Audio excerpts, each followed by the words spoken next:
Welcome back to Motoblade, everyone. Today, oh, what's up, dude? Today I am introducing my new Kawasaki Ninja 650. Well, it's new to me. It's only got 595 miles on it, and I picked it up used with only 250 miles on it. So basically a brand new bike for a used price. 250 miles, what more could you possibly want? This bike is fast. I mean, really fast.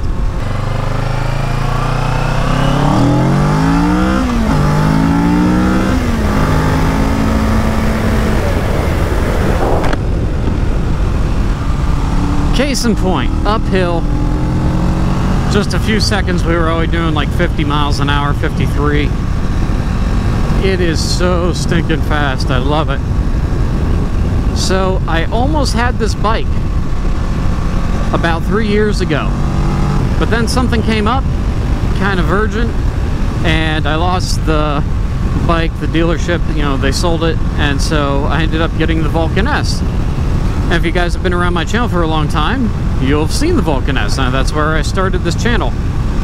And then I moved on to the Indian Chief, and then the Chieftain Dark Horse, and now I finally found the 2017 in that beautiful candy metal flake orange color that I wanted. And I'm so happy that I was able to find this bike again. And with so few miles on it being used, I mean, I've ridden demo bikes and done test rides on dealership, you know, new bikes that have more miles than this. I'm going to do a full detailed review with all the specs and all the ins and outs of the motorcycle later on for you guys. Today I just wanted to do the bike reveal and show it off to you guys. And just in case y'all are wondering about the Chieftain Dark Horse, if you've been around my channel, that's my current bike, is the Indian Chieftain Dark Horse. Don't worry, I did not get rid of the Chieftain Dark Horse, okay? I didn't trade it in for this. I've traded in every bike that I've gotten so far. Eventually I got the Chieftain Dark Horse, but I did not trade in the Chieftain Dark Horse for this. This is going to be the little brother in the garage to the Chieftain Dark Horse. If you guys know anything about the Kawasaki lineup, you may recognize some of the specs that my bike has. This is a 650 parallel twin engine and is the same engine that I had in my Kawasaki Vulcan S.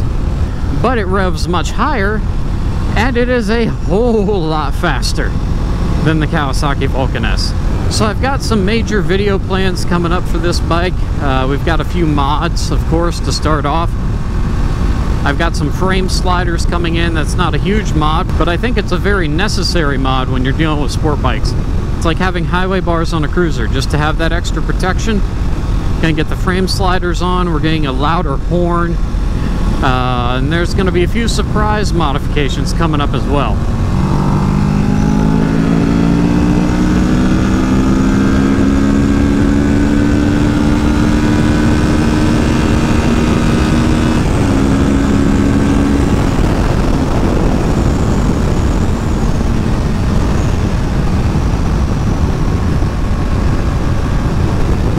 That's fun. It goes a little bit quicker than that Chieftain. Chieftain, I think I've only ever gotten the Chieftain up to like 110, maybe 111, which is fitting since it's a 111 Thunderstroke engine. But this little baby, I've pushed her well beyond that already. We'll do some legal videos coming up. I'm planning on taking it to a place where I can legally do a 0 to 60. Of course, you can pretty much do that on a highway, but also doing a 0 to 100 and doing a top speed run. So you guys will be able to see all those coming up eventually.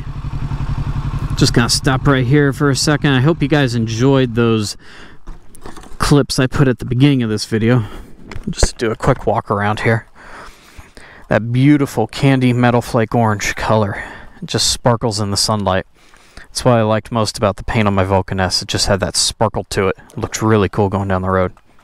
The only difference between this and the new 2020 Ninja, they did a little bit of a redesign to the front fairing. It's okay. It looks very similar.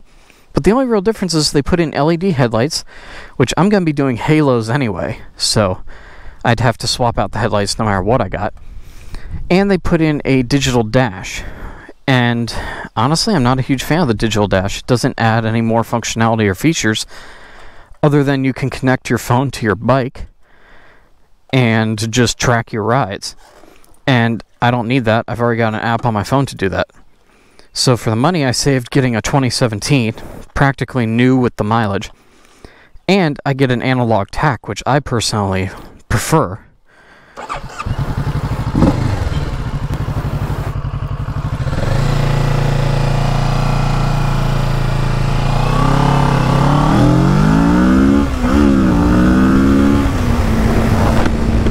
I felt the front wheel come up a little bit there. It wasn't quite as good as I did earlier. Earlier, I got the whole front wheel off the ground completely. I could feel the handlebars just go loose. I am not purposefully trying to wheelie it though, mind you. I have no skills when it comes to stunt riding or anything.